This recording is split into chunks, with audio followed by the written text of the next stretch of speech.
etc. But that kind of got public, and everybody went, wait a minute, we're not going to put up with that. And sure enough, they kind of backed off, and we all felt real good, right, that they didn't get that through. It's in Homeland Security. It's in there. It's happening. And you never got to vote on it, did you?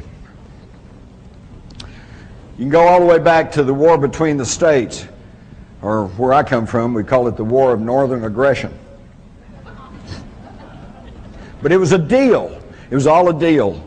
Auguste Belmont, a registered agent of the Rothschild banking family in Europe, came to this country and quickly became the leading seller of bonds for the federal government.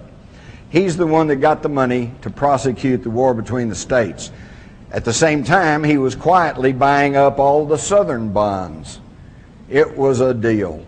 Even Chancellor Bismarck of Germany is on the record as saying that the war in the 1860s in the United States was contrived by the Rothschilds to split the country in half so that they could regain North America for the bankers in France and Britain.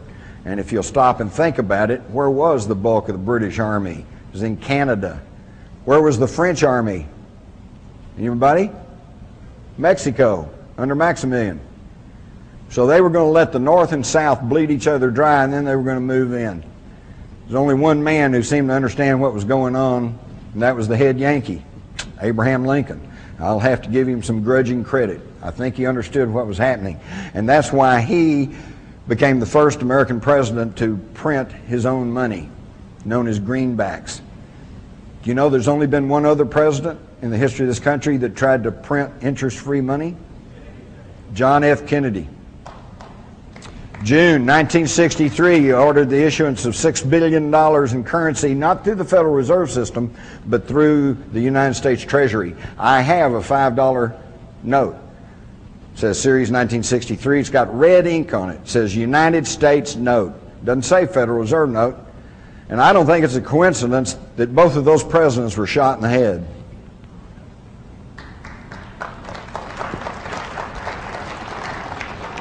So now we can see what I call